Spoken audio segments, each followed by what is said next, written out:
Hello, welcome back to Stitching with Cindy Bots.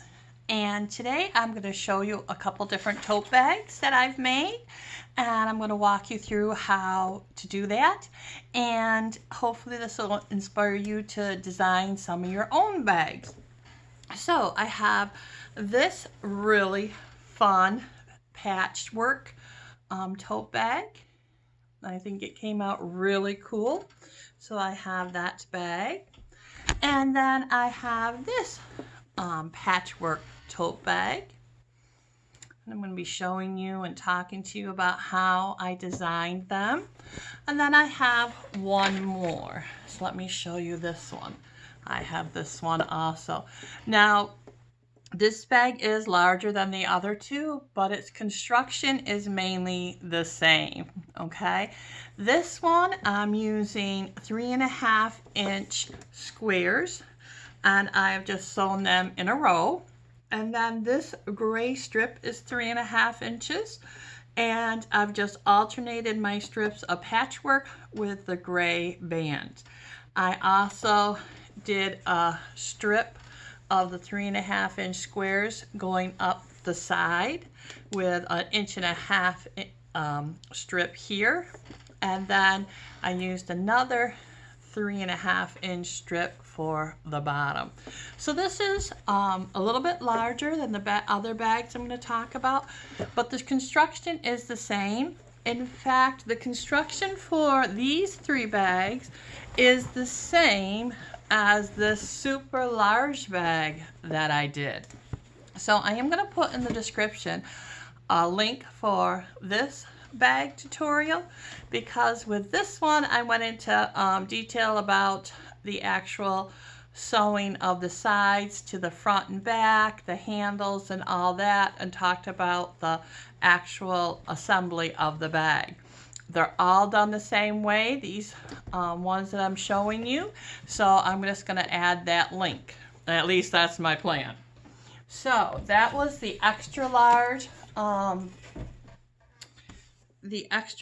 quilters retreat bag tutorial that I was talking about. Now this one again is the same concept. It has a front, a bottom, 2 side panels, and the back panel. So using these panels is how you construct the bag, and the same type of handle as the other one. In this one I did make the lining a little fancy by adding a strip of the 3.5 inch blocks across the top, and then using 3 by 4, I believe it is, yes, 3 by 4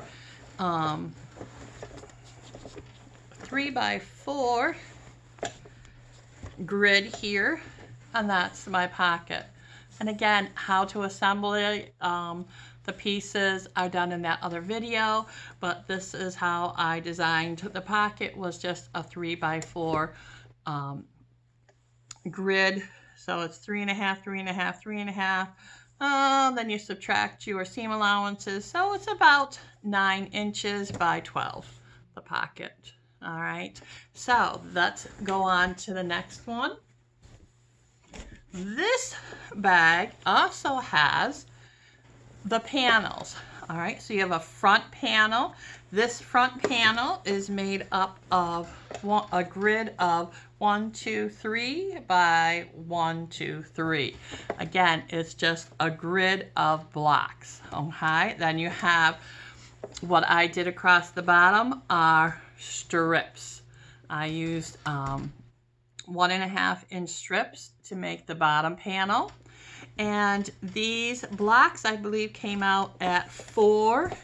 No, hang on a minute. Let me check my sheet. That's what we've been talking about, is using your sheet so that you can recall things. Here I said, you know, my grid is a 3 by 3 grid, 3 times 1 for the sides and the bottom. And what I did was I started with a 5 inch square as my foundation for making this block. Now, I do all my filming on my phone. So zooming in and stuff is not really a technique I have. But what I did for these blocks is I cut a piece of white material. You can use muslin or whatever you have left or laying around. And this is actually the block right here. So this is a small square. Then I added my 1.5 inches and built my block. So this is the unit here. Let me lay a piece of paper on it, and hopefully we can get a nice shot of what exactly is the block. That one has a bunch of writing on it. So let's go like that. All right. So you can see exactly what the block is. This is a 2-inch or a 2.5-inch square. I'm not exactly sure what I started with. I believe it was 2.5 because I'm using up my stash too, my scrappy stash. This I know is an 1.5 inches, and just built up the block, the unit block. Then I took that unit block, sewed 3 of them together. Sewed another row of 3, a row of 3, a row of 3, assembled them, and that's how I came up with the front of the bag. Now for the side panel of the bag, I use those same unit blocks, and I have 1 by 3. All right, so then I did the same for the back and the other side. I decided I did want a little bit of fanciness here at the top, so I did put a strip across the top. The other reason I did that was to get my bag a little sturdier where the handles, it just gives it a little bit more material there to really hold on to it. Okay, so that is this bag. Again, it has little stripes on the bottom, just a little contrast for the patterns. Now this other tote bag, grocery bag, is the same. And by that I mean it is a 3 by 3 grid with the 5-inch square. All right. So again, I started with that 5-inch piece of white material, muslin, sheeting, whatever you have, as my base. And then I just took and started in the middle with the 1.5-inch strip and sewed on both sides until my square was covered. I'm going to go ahead and lay the paper on again so that you can see the actual unit here. I should have small pieces of paper all ready to go. That would be good.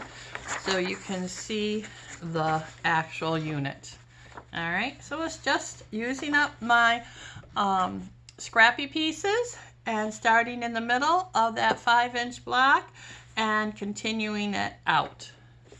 Okay. Then I decided that I wanted to put my blocks together, my units, so that it would have this design, this secondary design here, where it goes around. And when they connect together, you have this crisscross X design. Again, that's just by the placement of which way your diagonals go, and you can have this cool pattern going across your bag. I did the same for the bottom of my bag using those 1.5-inch strips, the same width as the top of my bag, the front of my bag, and I did a grid of 1 by 3 for the side. So this makes a really nice size tote bag. I chose not to put any pockets in this bag, but you know, you can add pockets to these bags. You can make the bag larger, do a 4 by 4 grid if you want it more square instead of rectangular. But I think these bags came out super cute.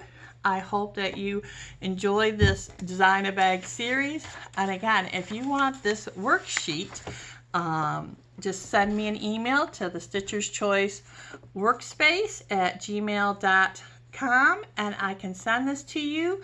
What I did when I went through this worksheet to design these bags is I had decided I did want it a lined bag with kind of the quilt as you go look.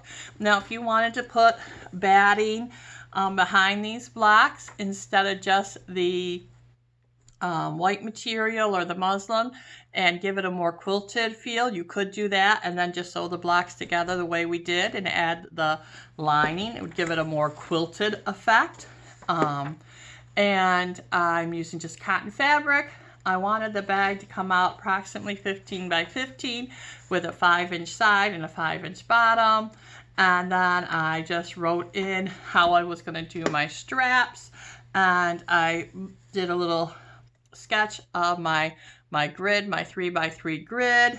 And I just jotted down how I wanted to do the side with a 1x3 grid. So I hope this is helpful for you. I hope that you are having fun designing your own bags, being inspired by this series. Please like and subscribe, tell your friends, and we'll see you soon. Have a great day. Bye now.